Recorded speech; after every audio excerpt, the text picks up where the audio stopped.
You see, from the beginning of my life, I had this thirst for God, and I was also searching for a guru. And as I grew up, of course, Rama was my Ishtadevata, and after that Krishna became Ishtadevata at one point, and then Ramakrishna became my Ishtadevata. So it was moving on. But Ramakrishna Math, I took initiation from Prabhu Maharaj, who was the direct disciple of Sharadama. Sharadama lived till 1920. He was already 94, Prabhu Maharaj, when he initiated me. That's why I rushed to Belur Math to take initiation. But after the 3 months after that, he passed away. He attained Samadhi. It left a vacuum. So I started to search for a guru again. And I used to go to the Himalayas every year in search of these people, great people. And I saw varieties of Mahatmas belonging to different traditions. But it did not click. You know, it takes something more than just darshan to know who is your guru. You get some personal experience and know for sure that he is one. Finally, I started to read Ramana literature, and I was absolutely fascinated by the teachings of Ramana and by his personality. So on a Christmas holiday I came, just 3 days, I came to Ramanashram. And there somebody told me there was a living master in Tiruvannamalai. Immediately, I had to see him. So I went with 2 of my friends buying some coconut, and the door was locked. So somebody said he was in the temple. So I rushed to the temple, only to be told they just left the place. So we completed our round, and we completed our projection of the mountain. Then again, evening, I bought 2 tender coconuts, went to the house, it was locked. People said he had just left the house. And so we rushed to the temple, only to be told he had just left the temple. So this Leela went on the next day also 2 times, morning and evening. And finally the 3rd day arrived. In the morning, again we all went there. It was locked. And again people said, he'd just gone to the temple. And again we went there, only to be told that he had left. So 5 times it happened. It looked as though he did not want to see us. So the 2 friends of mine who accompanied me, when I wanted to go because that was the next day we had to leave. I was working as a professor, and I had some invigilation the next day morning, and so I had to be there in the college. So I said, I could not easily give up anything. I had to keep on trying until I succeed. So I said, okay, let's make it. But the 2 friends backed out, saying, look, every time we buy tender coconuts, and we end up drinking it ourselves. Any offering, finally it lands. So they did not want to come with me, but I persuaded. And finally I wanted to buy something. Every time, when you go see a child or an old man or a master, you have to take something, an offering. So I said, look, Ramakrishna has taught me this, we have to buy something. They backed out again. I said, it's okay, I will buy. So I bought some 4 apples. And this time, it was opened. The last time for our 3-day holiday. So we were very happy. There was already a crowd there, and we joined at the back. And then as we were waiting, my heart was beating fast because it was open, and he was coming from inside. I did not see him. I only saw some person coming out. But you won't believe, my body started to tremble, and tears were streaming down. And I was just waiting, with bated breath. And that person finally opened the gate. He stood there.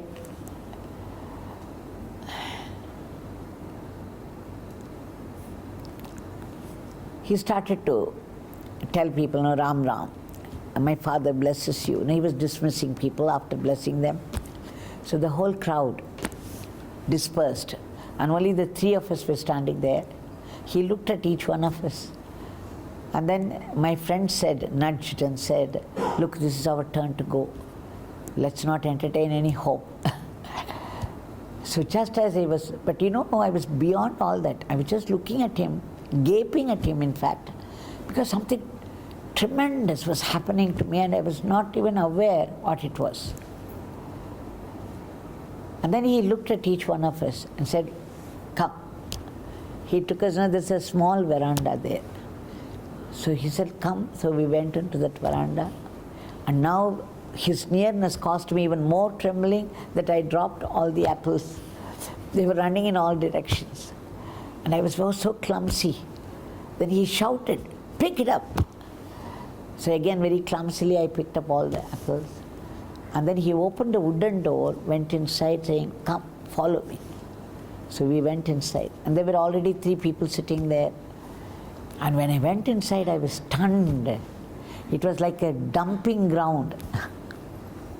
At the street corner, you have a dustbin or something. And then how the place is. So everything was scattered. There were books scattered, newspapers. And in one place, cigarette boxes. In another place, the match boxes. And then even the 1 rupee, 2 rupees, 10 rupee notes, they were all heaped up in one place for all the people to see. And there was so much dust also. And there were 2 mats he had spread for the guests to come and sit. It was full of dust. And there was huge holes. There were more holes than the mat. And then, so 3 people were already seated, and then he made us also sit there. And I was still trembling. I looked around, and then there was just one feature. I became speechless just looking at it. It was 17 photographs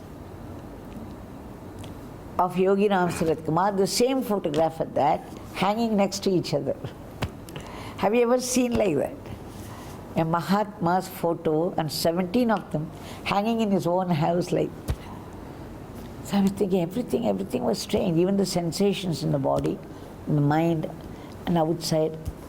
And then I saw a chair. It looked terrible. I was wondering, the thought immediately comes, how could anybody sit in the chair? And as soon as we were seated, he went to the chair, he took it and brought it and put it right in front of me and sat there like this, like Dakshinamurti, like the emperor of the world. And that's when I had a good look at him. He was wearing 2 or 3 shawls, all with many tears here and there, and they were hanging. And his dhoti was very dark. It has turned black almost. And the hair, unkempt, and a carelessly tied turban. And then I saw his eyes. When I saw his eyes, I was completely arrested. They were like fire. I could not look at it. And then he asked for our names, and then he said, he looked straight into my eyes and said, what do you want? At the time I was planning to go to States. I wanted to do my PhD. So that was my ambition. But as soon as he asked me, what do you want? I simply blurted out, I want to see God. I had no idea why I was saying it, how I was saying it, because I wanted only my PhD. But here I was saying helplessly, I want to see God. As soon as he heard it, he said, what? You want to see God? Oh God. He put his hand on his head. Oh God. She wants to see God. Oh God. And then, he began to slap his thighs and he roared with laughter. This cascading laughter, which was very typical of him, very bewitching. And it always caused such happiness around. So he began to mock at me, slapping his thighs several times. Oh, she wants to see God. Oh God, oh God. And then, there were 3 people seated there. He said, do you know what she wants? She wants to see God. Oh God. This Leela was going on repeatedly, and I was wonderstruck, speechless. I had no idea. Now, there were already tears coming down. I began to sob. I thought he was making fun of me, and I was not fit enough even to mention such a thing. I felt this worthlessness so much that I started to cry loudly. And then he said, "Oh, this beggar has not seen God. How can he help you? This beggar has not seen God." And then there was the lady sitting next to me. She said, "Swami," I'm sorry, I'm leaving it up, so it's a little difficult. Sugar candies and all that. So Swami said, no, he saw me crying. And then his face softened. He said, "This beggar has not seen God, but Devaki will see God. She is a pure soul. She will see God. This beggar has not seen God." This Leela, the second stage of this, it was going on for some time. Then the friend who was seated next to me, suddenly she was inspired to say, "Swami, we do not know whether we are pure or impure. Now that you have said she is a pure soul, she has become pure from this moment." What a reply. I could never have managed it myself, but she said that. And as soon as she said it, his whole demeanor changed. His facial expressions changed. Until then it was laughter, mockery, but suddenly, it softened, it mellowed.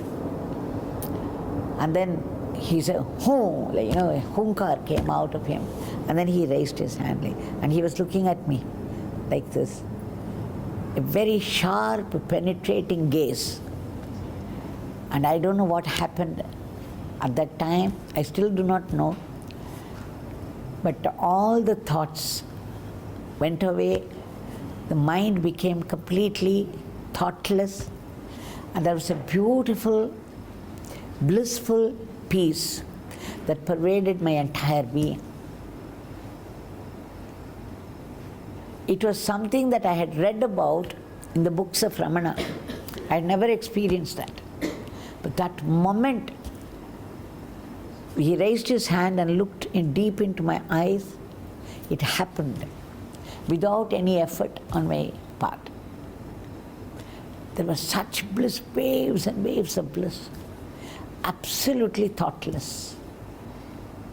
And I don't know, I don't remember how many minutes passed, but as casually as it raised, the hand came down, and again he resumed that Leela. He started to slap his thighs and laugh out, saying, "Oh, this beggar has not seen God. She wants to see God. Oh, God." But this time, he did not draw any response from me. Because, the mind was completely in a different level. So I was just watching him. I began to watch him like a witness. At the same time, I was experiencing such beautiful bliss. And then he knew that the work was over. Immediately he said, "This beggar is going to leave you now. You please get up."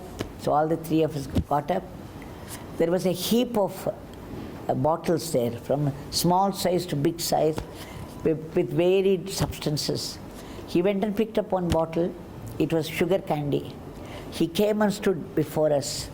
And then he opened it, he put his 2 fingers inside and brought out a sugar candy.